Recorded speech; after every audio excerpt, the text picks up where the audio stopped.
Svaka želja na početku ima snagu, uzbuđenje, jasan osjećaj, vjeru da je moguće. Ali onda se nešto promijeni. Fokus počne slabiti. Misli se rasipaju. Pojave se sumnje. I želja, koja je nekada bila jasna, postaje udaljena. Ako ti se ovo dešava, nisi pogriješila i nisi izgubila sposobnost da ostvariš ono što želiš.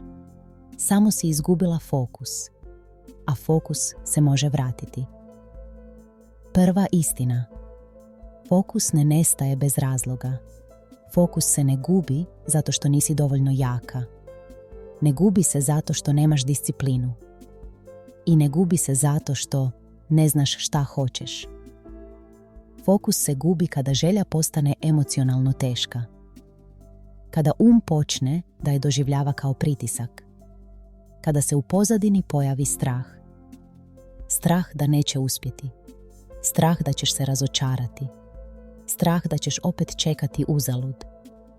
I tada radi ono što najbolje zna. Skreće pažnju. Rasipa energiju. Vodite na druge misli, druge planove, druge želje. Ne da bi te sabotirao, već da bi te zaštitio. Druga istina. Ne možeš zadržati fokus ako tijelo nije mirno. Mnogi pokušavaju da se natjeraju na fokus.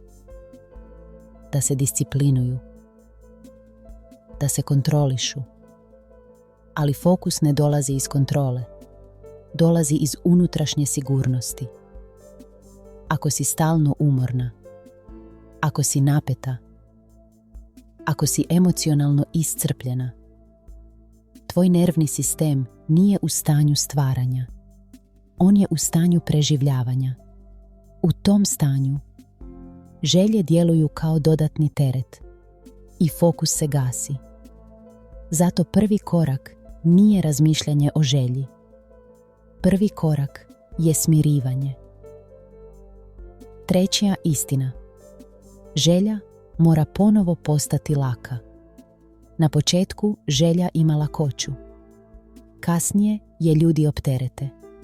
Pitanjima, očekivanjima, rokovima, upoređivanjem s drugima. I tada želja više ne djeluje privlačno. Djeluje kao obaveza. A ne voli obaveze bez osjećaja sigurnosti.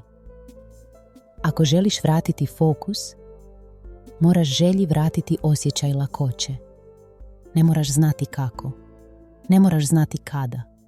Dovoljno je da se vratiš osjećaju bilo bi lijepo, a ne mora da se desi.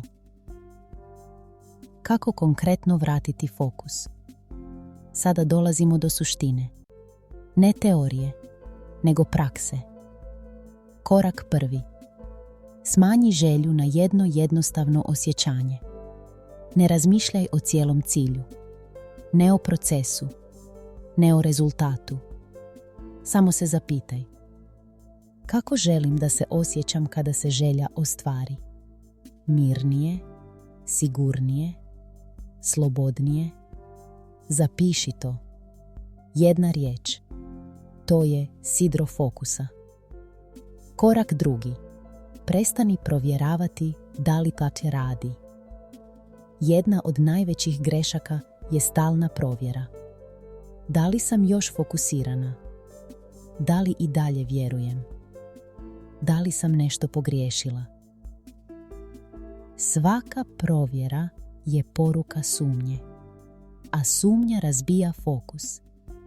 Fokus se ne održava kontrolom. Održava se povjerenjem. Korak treći. Vrati se tijelu, ne mislima. Kada primijetiš da lutaš, ne vraćaj se želji mislima. Vrati se tijelu. Udahni. Izdahni sporije. Spusti ramena. Opusti vilicu. Tijelo se prvo smiri. Ga slijedi. I fokus se sam vraća. Kratka vježba za vraćanje fokusa. Ako možeš, zastani na trenutak. Zatvori oči. Udahni duboko i izdahni duže nego inače. Sada u sebi reci, ne moram sada ništa. Sve je u redu u ovom trenutku. Zamisli svoju želju, ne kao cilj, nego kao osjećaj koji dolazi. Bez žurbe, bez pritiska. Samo blago prisustvo. Zadrži to nekoliko sekundi. To je fokus. Ne napor, ne kontrola, već prisutnost. Želje se ne ostvaruju zato što ih juriš. Ostvaruju se kada prestaneš da ih guraš. Fokus nije napor. Fokus je smiren koji zna gdje ide. Ako si izgubila fokus, to ne znači da si izgubila želju. Znači da ti treba malo mira. A kada se mir vrati, fokus dolazi sam. Ćemo tiho, stabilno i prirodno.